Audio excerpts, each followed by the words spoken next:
Welcome back to 1 Million Pumpkins Ranch for more public displays of homesteading. I decided to take a break from chopping this onion and artichoke row and give you just kind of a brief garden update. So as you can see, onions are coming along. They're forming bulbs. We sampled one last night. Excellent. I'm thinking these artichokes probably need some nitrogen, so I'm probably going to give them some rabbit manure and molasses tea. This one's doing great though.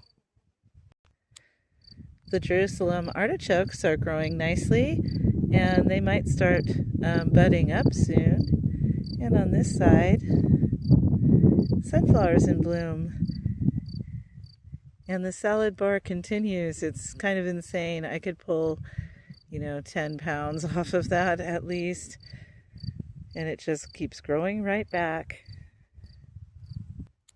Here's the tomatillo row that I cleared yesterday, loaded with blooms. So every prior year I get some sort of tiny larvae inside the fruits. Not sure how to prevent that yet. I'll see what I can do. But also on the front row here, we've got lots of little peppers. Yep, I planted my pepper starts on this front row. Here's an indicator. That's silverleaf nightshade. See how prickly it is? That's extremely toxic, but it is a relative of the tomato. So that shows me that it's a good place to plant nightshades, like tomatoes and peppers. This guy gave us, I want to say, eight artichokes, and it looks like it's finished blooming for the season. I'll probably let that last one go to seed. And I need to re-chop and drop this whole front row. It grows so fast. The oregano was going to flower, so I did chop off a lot of that. More pepper plants here. On both sides, little pepper plants. The bindweed is really pretty, so I let it climb up the fence, but I won't let it grow inside the furrow. More pepper plants down in there. The thyme plant is blooming, and I came and I gave it a haircut so that it stays in juvenescence. If you allow it to go to seed, they become more woody stemmed. And on this side, more pepper plants. And more pepper plants.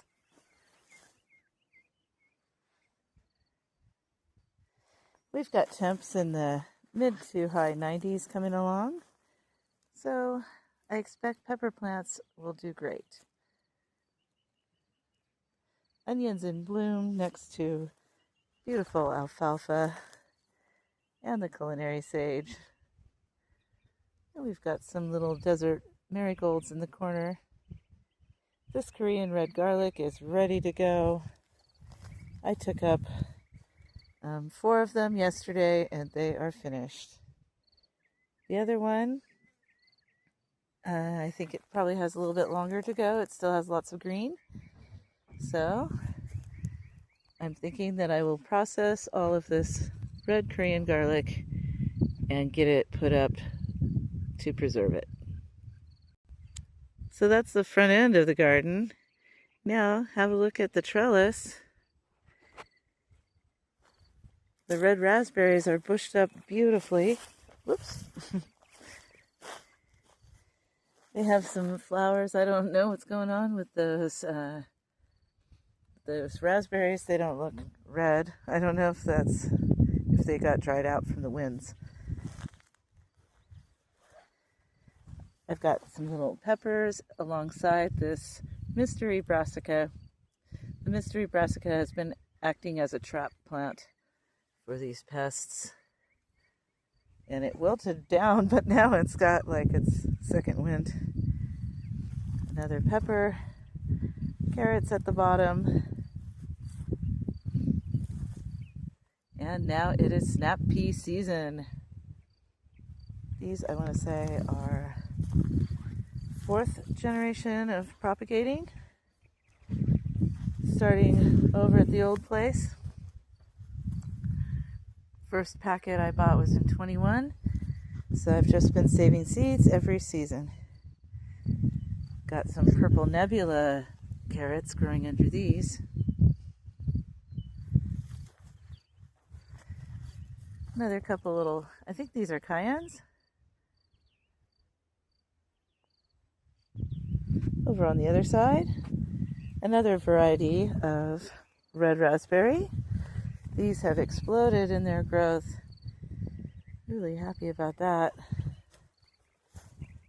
And I've got some radishes. They've begun to bolt. I harvested all the other ones on the other side of this. That pepper looks happy. Some sweet basil, some Swiss chard, Thai basil. I've been pinching the blossoms off. A celery root, sweet basil, and spinach. And this part of the trellis is just starting to bloom with more snap peas.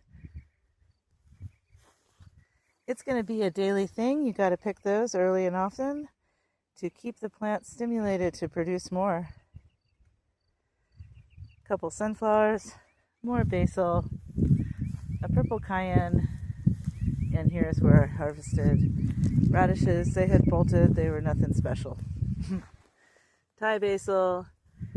Now here I laid down a branch from the red raspberry, and that's called rafting, to make it root, and I'm going to do that all along this whole trellis. Now that cayenne looks really happy. So that is the trellis. And I have not talked to you guys in a while about my tomatoes. I planted 71 tomato starts. They are in bloom. They're setting fruits. All of these are from seeds that I saved from my 24 crop.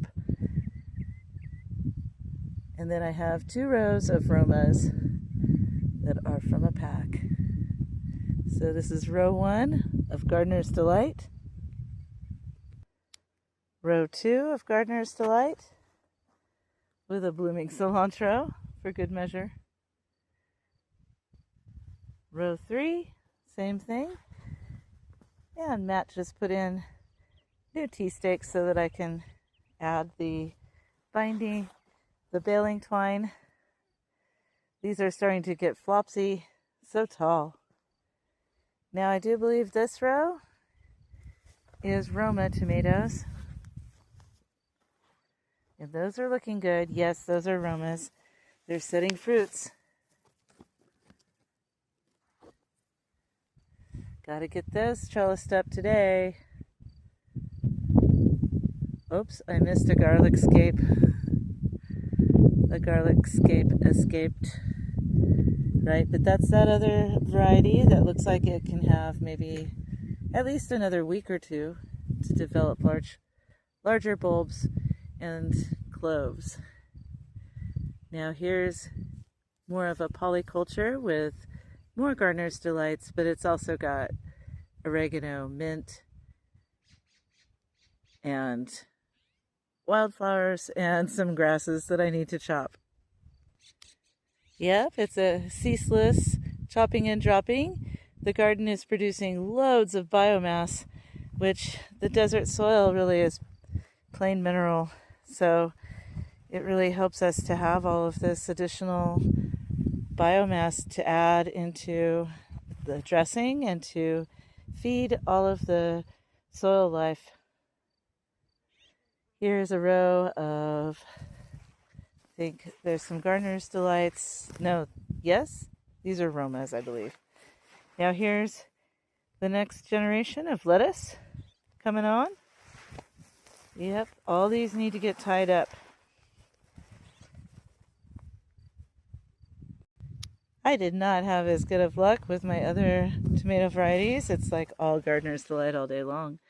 But here's one Cherokee Purple and a sick Cherokee Purple. And I believe these are Romas and one Amish Paste. And the rest are gardener's delight. In between, fennel, parsley in bloom. Parsley in bloom has a heavenly floral aroma, and it attracts so many predatory insects and pollinators, and so does the fennel. It gets loaded with wasps and hoverflies, and it likes to self-seed, and it stays alive through the winter. What a winter.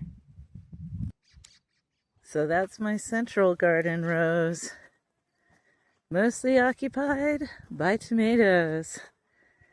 Oh, it's going to be amazing. And then we come into the main onion field. I did a radical chop and drop and weeding crawl through there. It was really overgrown. You can still see some of my efforts on the ground. I've been having to shave this salt bush and give it to the rams. But these onions all look healthy. They're getting thicker. Some of them are starting to bulb. But we've got at least probably a month before those are ready to go, to put it in, as a storage crop. We can help ourselves to them, whenever we feel like just having fresh onions. On to the back. Here's the final onion bed. It's kind of a triple wide. And I just chopped and dropped that yesterday. Once again. It's a frequent task during the warm season. And I did also kind of clean up this center area here along between the potatoes and the pits. I'm going to be planting pumpkins in those pits. But check out these potatoes. I've never grown potatoes that bloomed. I'm not a very experienced potato grower, but I've done it a couple of years in my time, and it never bloomed. Got some sunflowers in between there. Now these potatoes came from organic potatoes from Azure Standard that I chitted up once they started sprouting. That was about 2.5 pounds of potatoes that I just chitted up and planted once they scarred. And then I had a whole other 5-pound bag, and those got pretty far along in sprouting, so their tips are already poking out. And the potatoes themselves were quite shriveled. So I think I got these in the ground just in time. And I did a real rough cut furrow there.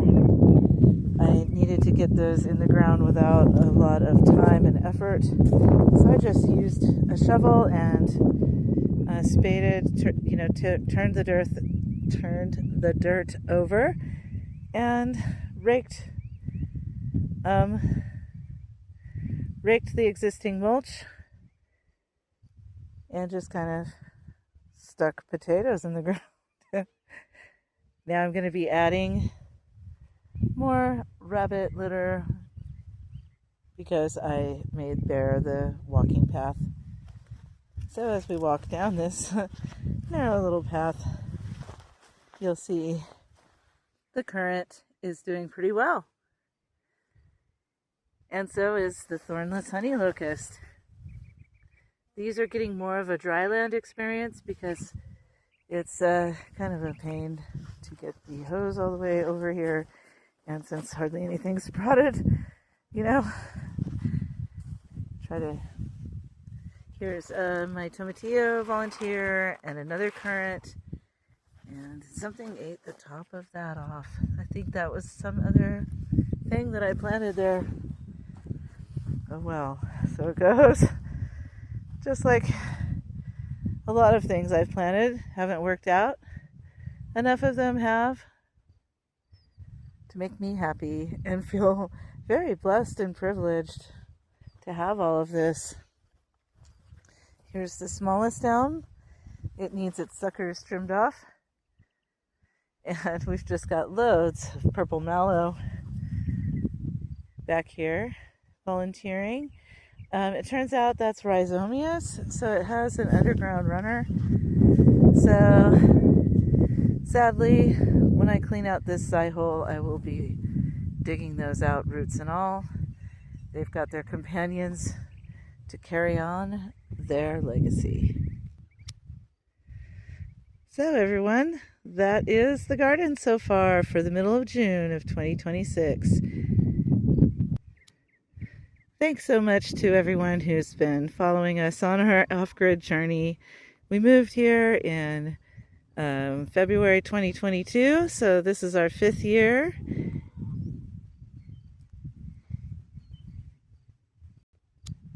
I also really appreciate all of the new subscribers.